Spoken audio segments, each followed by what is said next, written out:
Patay ang isang lalaki sa Tondo, Maynila matapos mabaril ng kanyang kapitbahay. Ang suspect, empleyado ng NBI. Kwento ng suspect, napuno na raw siya sa bully niyang kapitbahay.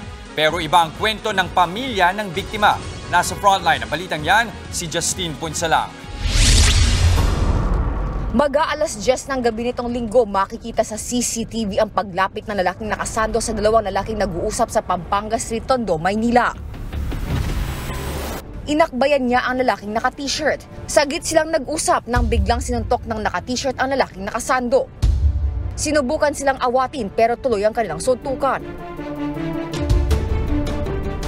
Saglit namang napaghiwalay ang dalawa.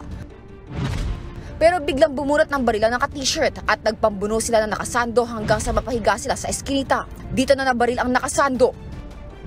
Dead on arrival sa ospital ang biktimang si Elmer Resurreccion dahil sa mga tama ng bala sa leeg at ulo. 3 mga basyo ng bala ang na-recover mula sa crime scene.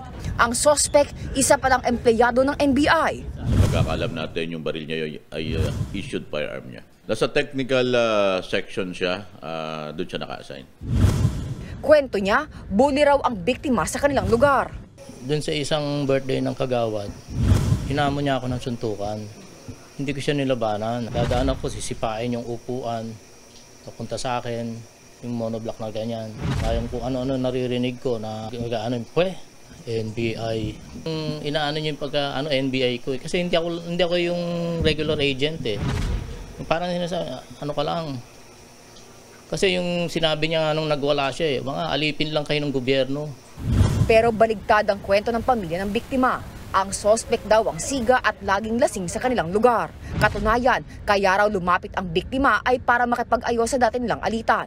Yung lalaki mismong kausap ng suspect bago dumating yung papa ko. Ang sabi niya is, nakikipag-ayos yung daddy niyo. Kaso ayaw ni NBI. Lumapit daw po yung papa ko na, pre, tapusin na natin to.